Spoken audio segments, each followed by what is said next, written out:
방사선과에서 사랑을 즐기고 있던 한 커플. 누군가가 밖에서 엑스레이 촬영 버튼을 눌렀죠. 이후 병원에서는 사진을 몰래 촬영한 사람은 지워지고 엑스레이 버튼을 눌러 남의 사생활을 찍은 자에겐 관심도 없죠. 대상이 누구냐에만 관심이 집중됩니다. 찍힌 게 누구인가. 그것에만 관심을 보였어요. 윤영은 이때부터 고민에 빠지기 시작하죠. 이것도 너무 좋아. 십자가 보고 나도 저렇게 타보고 싶어. 너무 귀여워. 이게 저 사람을 믿어야지 저렇게 탈 수 있는. 그치요. 남자친구 성원과 자신이 괜찮겠죠. 바로 그 사진의 주인공이라 뭐가? 착각했기 때문입니다. 내 거 맞는 거 같아. 일로 와봐, 잠깐만. 구기환 씨가 그렇게 옷을 벗고 나와요. 그러니까요. 윤영은 이튿날 그 사직서를 들고 출근합니다. 그런데 아니나 다를까 병원의 부원장인 경진이 윤영을 호출하죠. 문소리 씨. 네. 윤영 씨가 엑스레이 사진을 들고 가는 걸 본 사람이 있어요. 누가 그래요? 눈치껏 퇴직을 권고하는 경진의 수 말을 없어요. 듣자 윤영은 갑자기 오기가 발동합니다. 부원장님이세요? 윤영 씨, 병원 뒷문으로 나가세요. 왜요? 윤영 씨 생각해서 그러는 거예요. 전 병원 안 나갈 거예요. 병원 계속 다닐 거예요. 내일 뵙겠습니다. 아, 이게 너무 재밌죠. 연락드릴게요. 쉬세요. 내일 봬요. 그래요. 네, 내일 봬요. 병원서 봬요. 윤영 씨, 아직도 엑스레이가 윤영 씨 거라고 믿고 있어요? 제 소개가 늦었네요. 저는 애기입니다. 한편 윤영의 남자친구 상원에게 드디어 일자리가 생깁니다. 싱크홀이 생기자 가장 신난 사람이 있었어요. 도시 곳곳에 생겨난 싱크홀이 사회적으론 재난이지만 일자리를 구하지 못하던 상원에겐 좋은 기회가 되죠. 그와 함께 일하게 된 청년들도 대부분 비슷한 처지였습니다. 대한민국 땅이 많이 꺼질 때마다 생각한 게 하나 있어. 뭐를? 이렇게 자연스럽게 일자리가 나올 줄 알았으면 내가 고등학교 때 공부도 그렇게 안 했지. 아니 뵀던 분인데. 며칠간의 고된 작업이 이어지던 가운데 성원에게 문제가 발생합니다. 형 안 가요? 로케이션이 꽃이 너무 좋아요. 나 반지 잃어버렸어. 윤영이 선물한 백금 반지, 맥심을 잃어버린 그는 후배들과 함께 곳곳을 살펴봅니다. 맥신 같은 노래 사운드 트랙 같은 경우도 감독님께서 무료로 사용할 수 있는 음악들을 직접 찾아서 영화에 많이 이게요? 넣으셨어요. 음악 감독 누구냐 물어보려고 그랬었거든요. 프리뮤직입니다. 그러나 자갈밭에서 눈에 띄지도 않는 작은 반지를 찾는 건 불가능한 일이었죠. 다음 날 성원은 생각지도 못한 곳에서 반지를 찾아냅니다. 후배의 발가락에 끼어있는 맥심. 막상 반지는 찾았지만 덮어놓고 달라 말할 수도 없는 애매한 상황이었습니다. 죽여버려. 적당한 타협을 시도하려던 성원은 형이 12만 원 줄 테니까 이 장면에 구교환님 연기 너무 좋아요. 아, 진짜요? 네. 형한테 반지 팔래? 반지요? 너 끼고 다니는 거 있잖아. 아까 얘기한 12만 원 줘봐요. 조금 찜찜하지만 며칠간 그를 괴롭히던 골칫거리를 해결합니다. 하지만 그가 되찾은 건 맥심이 아니었습니다. 발가락 반지가 손가락에 맞을 리가 없죠. 섣불리 후배를 의심한 까닭엔 그에 대한 선입견이 깔려있기 때문이었죠. 아, 한편 윤영 씨도 성원한테 맞은 적 있죠? 아니요, 전 맞은 적 없는데요. 저는 맞은 적 있거든요. 그때는 너무 어리기도 어렸고 어떻게 해야 하는지도 몰랐으니까. 근데 아직도 그때 기억 때문에 너무 괴롭다고 모자랑 붙여놓은 거예요. 그래서 움직이는 거라고 훈련을 시킨 건가요? 그러더라고요. 마술사 비둘기요. 좀 많이 싸웠어? 성원의 전 여자친구를 만난 윤영은 이 정도면 또다시 많이 의심이라는 큰 구덩이에 빠져듭니다. 우리끼리는 뭐 거의 스트리트 파이터지. 응?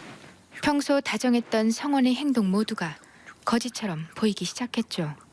당사자에게 직접 물으면 간단한 일이지만 반대로 관계가 정리될 수 있는 복잡한 문제였습니다. 그래, 이거나 가져가라. 그들의 황당한 다툼은 결국 서로의 물건 빼앗기로 이어지고 현관 비밀번호까지 바꾸고서야 끝이 납니다. 며칠간 의심의 구덩이에 빠뜨린 질문을 끝내 묻지도 못한 채 성원과의 이별을 택한 윤영은 그곳에서의 추억까지 털어버리고 이사를 나갑니다. 윤영 씨는 자전거를 두고 가기로 합니다. 상황을 여기까지 끌고 온 이상 진실을 알고 싶었던 윤영은 성원을 찾아가 질문하기로 결심합니다. 여자 때린 적 있어? 솔직하긴 하지만 너무나 덤덤한 성원. 전 여친 때린 적 있어.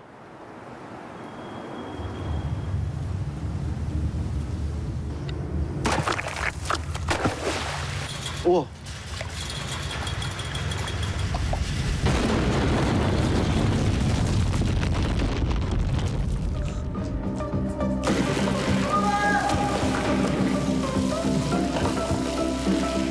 믿음과 의심에 대한 유쾌한 해석.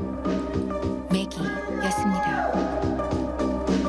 국가인권위원회로부터 제안을 받았어요. 키워드로 청년의 인권과 삶이라는 것을 주셨어요. 내가 어떻게 이것을 풀어나갈 수 있을까를 생각했는데 저희에게 제안을 주셨다라는 것은 저희가 만들었던 이전의 단편 작업들이 되게 경쾌한 부분들이 있었어요. 그래서 이것을 원하시는 것이 아닐까라는 생각으로 젊은 친구들이 보고 공감할 수 있으면 좋겠다라는 생각에 지금 맥이라는 영화가 탄생하게 되었던 것 같아요. 저는 하필 왜 싱크홀을 영화적 장치로 넣게 된 계기가 혹시 있으실지.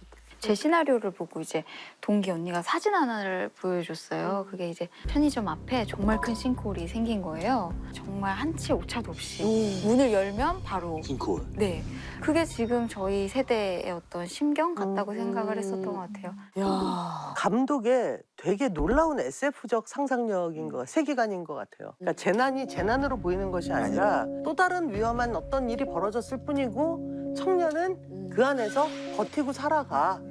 뭐 이런 느낌의 장면이어서 사실은 이것이야말로 진짜 인권위에서 원했던 청년이라고 생각이 들었어요. 이옥석 감독님 작품에 구교환이라는 배우가 배우로도 아니면 아까는 뭐 편집도 했다고 하시고 또 이 작품에는 프로듀서로 이렇게 참여하기도 하고 그렇게 서로를 믿을 수 있는 그 작업 콤비 같은 거죠. 어떠한 아이디어를 이야기할 때 창피함이 없는 것 같아요. 되게 그게 최고인데. 네, 조금 이렇게 불편한 관계면 보잘것없는 이야기를 던질 수가 없잖아요. 근데 그런 게 아예 없는?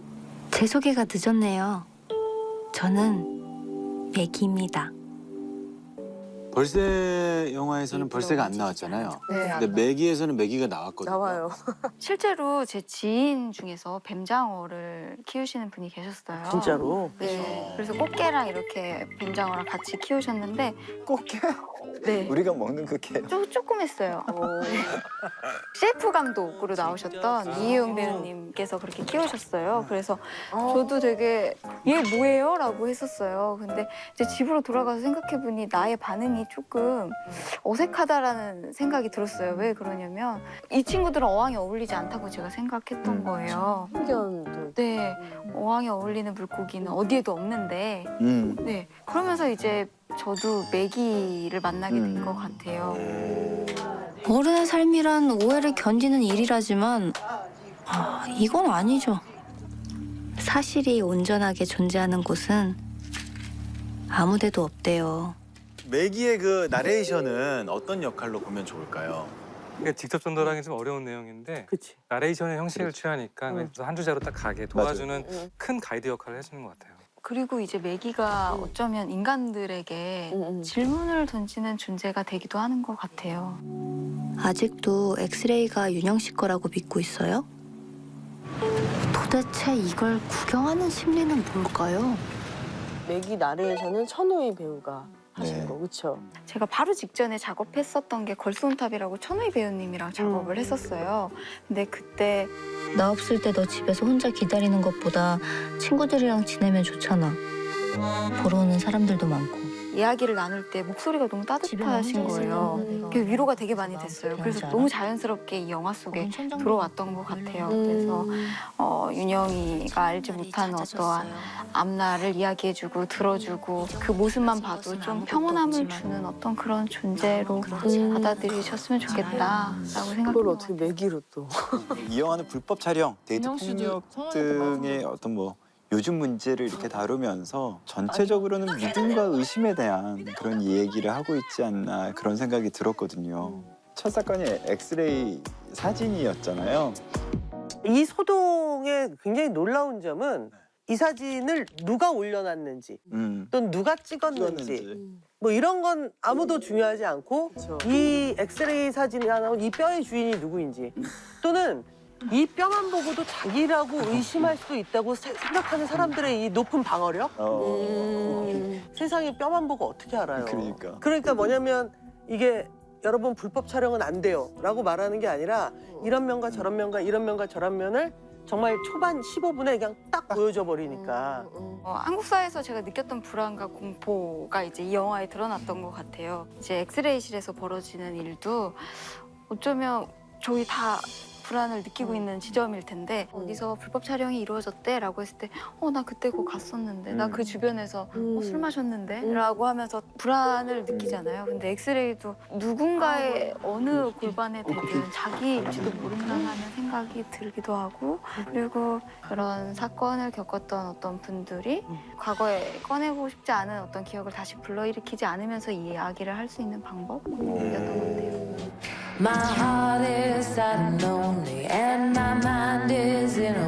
백금인데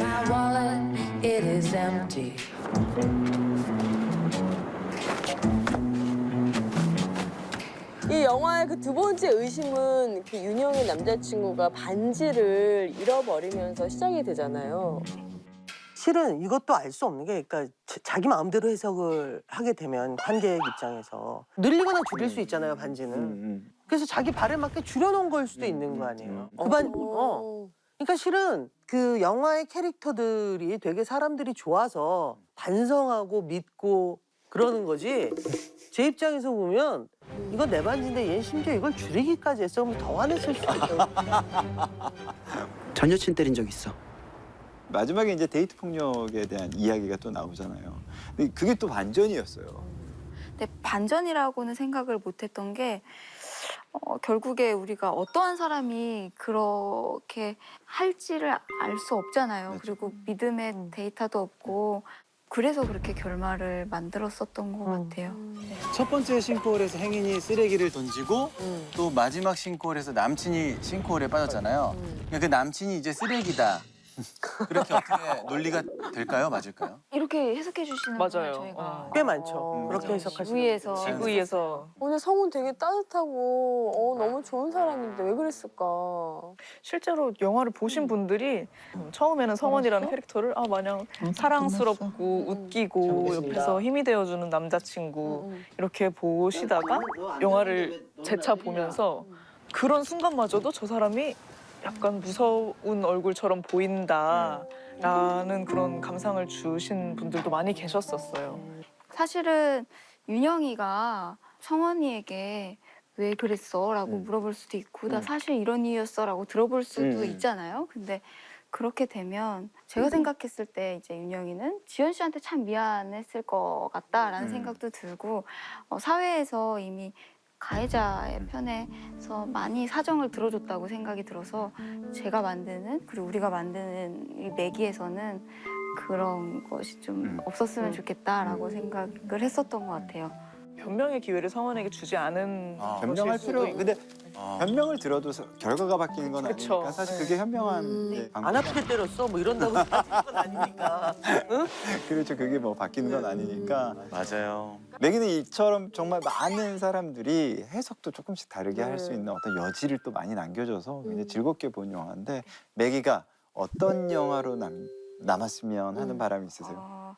딱 한 장면이라도 그냥 문득 책을 읽다가 아니면 그냥 도로를 걷다가 공사 현장을 보고 아니면 그냥 아파트를 올려다보다가 이런 식으로 매기의 한 장면만 기억해 주시면 저희는 정말 행복할 것 같다고 항상 얘기를 이제 해요. 싱크홀 보면 무조건 맥이 생각나죠. 사실 그럴 수밖에 없죠.